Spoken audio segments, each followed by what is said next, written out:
In a country like India, climate is not just a background factor, it's a powerful design choice.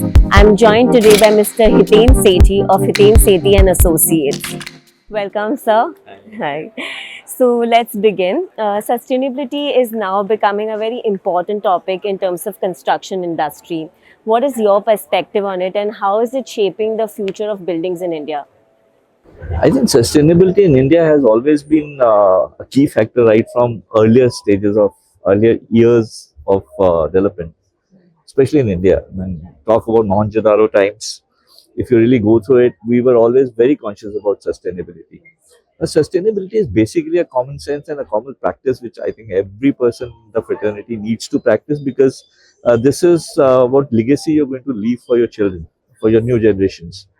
So I think you can say that what I feel is it's just a uh, way of life, your way of principles of designs that make you more conscious towards whatever you do, the consequences of whatever you create, so that we have minimal damage to environment around us, and so that we can give a better, healthy, and happy world for the future generations to come. That is fantastic, sir.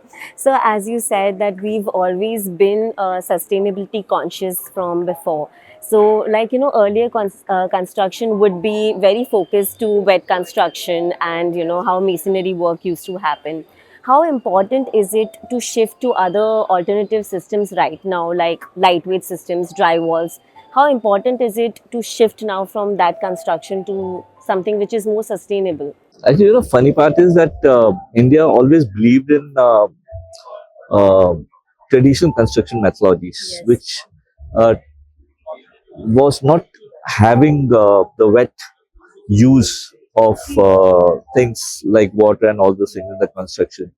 And with RCC coming up and new technology coming up, I think everything went on a different tangent altogether. Of course, it had its own challenges at that time, and those were the right solutions of those yesteryears.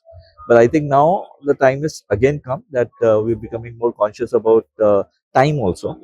Besides the usage of principles of sustainability and materials of sustainability, but yeah, drywalls and all these things are still, I think they are still in the stage of innovations. I really don't think we really have the right solution right now which can put can stand in isolation and become the right solution for architects today.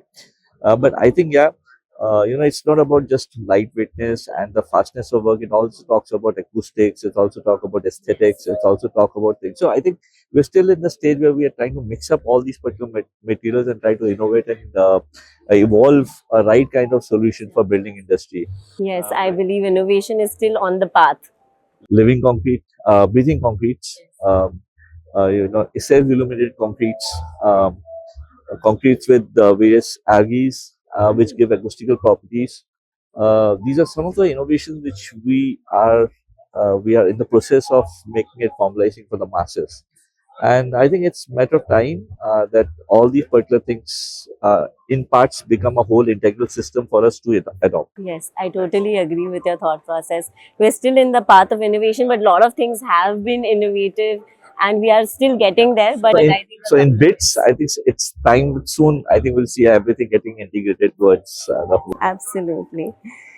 So, sir, as an architect, when you design a project today, how much does material choice influence the sustainability of a building?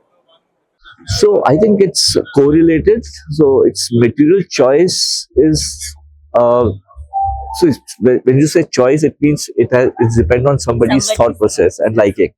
So if a person's liking starts with the aesthetics and sustainability going together, then I think he finds the same solution in the market. So I think it's more of to do with your consciousness about what you want to do.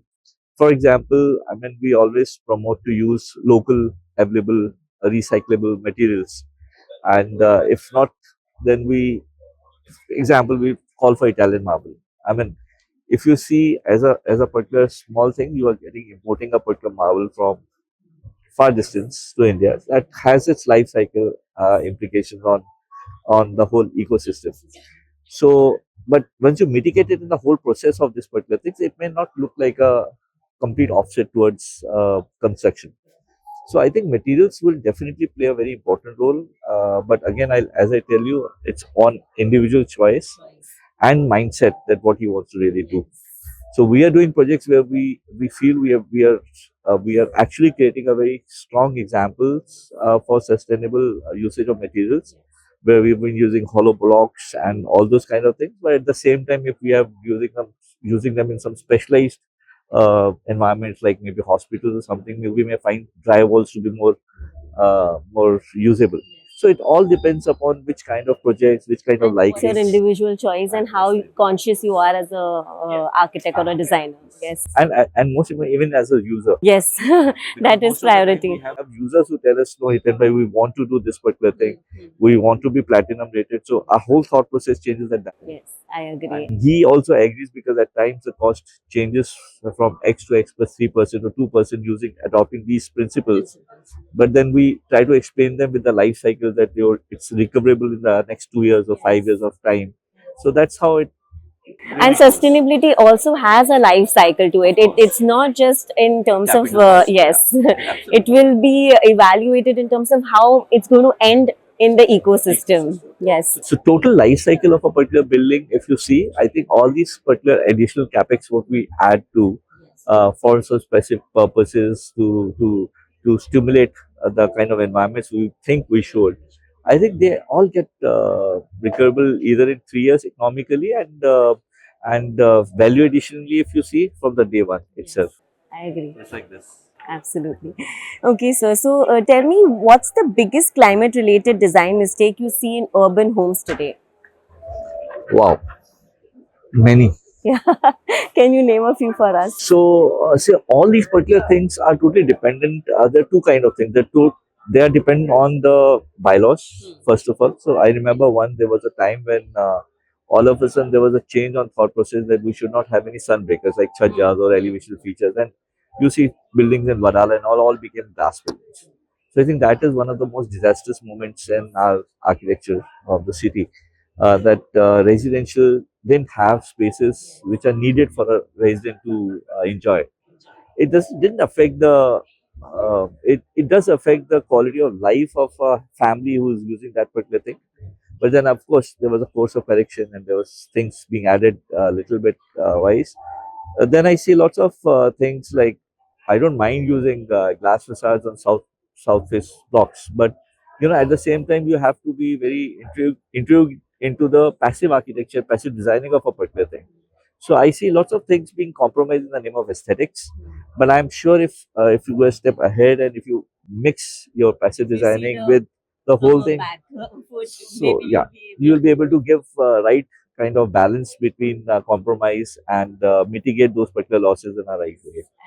So I think second thing is the new materials which come in. I mean, we do tend to use them without seeing the market uh, results of those particular materials. Where we found that we've compromised even the qualities at many times because these are new materials, very innovative materials, and we start to use in buildings which are going to be responsible for next 60 years or exist for 60 years. And you really see that in 3 years there is a fading or there is something which keeps on happening. So I think those kind of things need to be standardized at a policy level and introduced in the market. Very well said. I think that is very correctly put, that you need to have a standardization when it comes to such things so that we can move forward in a more conscious way. That's true. And I've seen people with kind of small sighted, short sighted attitudes. They've actually even drywalls. There was a big case which happened, Yes. and what we realized was the way it was put on site through engineers was That not the was not right way. correct. So I did talk to the companies that what happened, and we realized that Okay. the specifications were never meant to be used at that particular place. Mm. But with the time saving of time or saving of money, whatever happened, it was used, and the results were seen. Yeah. So I think those kind of things need to be practices need to be standardized. Standardized. Materials need to have standards Yes. which need to be there. So we need to have some synergy and some dynamism in kind of in our policy making, that it standardize these kind of things eventually. Absolutely. The codes need to develop as fast as Yes. possible.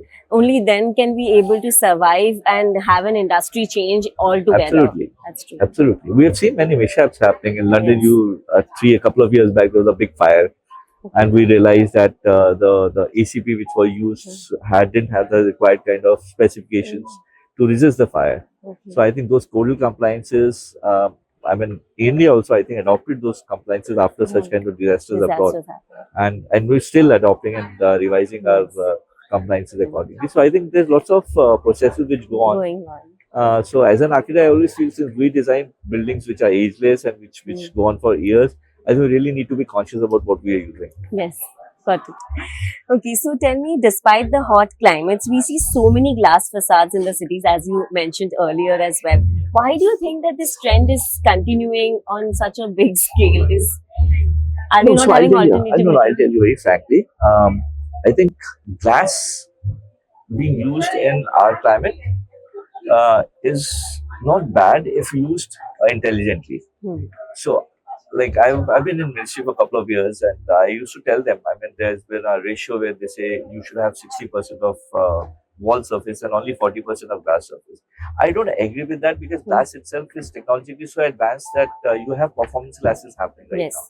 So I think you can use it anywhere if you use it intelligently. Second thing is that we're in Mumbai, right? So day by day, we are seeing the room sizes going smaller, and we see lots of compromise on lights and ventilation happening. So I think that's why I think it's becoming a trend that we have smaller rooms and bigger glasses, so that the room and the effect which we sort of create inside is it looks good and comfortable for the user.